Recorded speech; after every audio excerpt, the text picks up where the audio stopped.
Tervehdys, minun nimeni on Anne Karhu. Tervetuloa huomiseen torstain koulutusiltapäivään tarkastelemaan kanssani monimuoto-opetusta ja verkko-oppimisprosessia.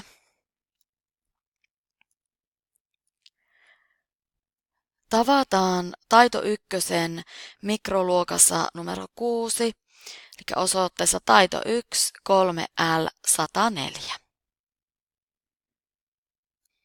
Ennakkotehtävänä olisi tarkastella pedagogista toimintamallia ja verkko-opetuksen määrittelyä. Niihin pääsee käsiksi Intran kautta. Eli Intran linkeistä löytyy väylä opettajan TVT-osaaminen sivustolle. Ja täältä sivustolta monimuoto-opetus nimisestä valikosta pedagoginen toimintamalli.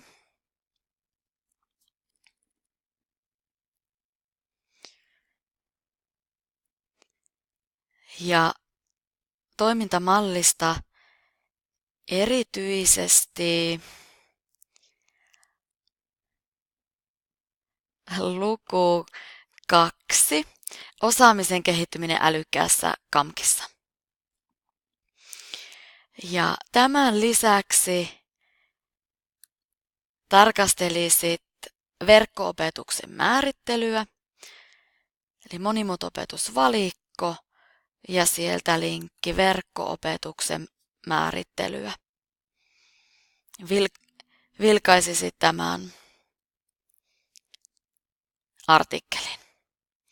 Ja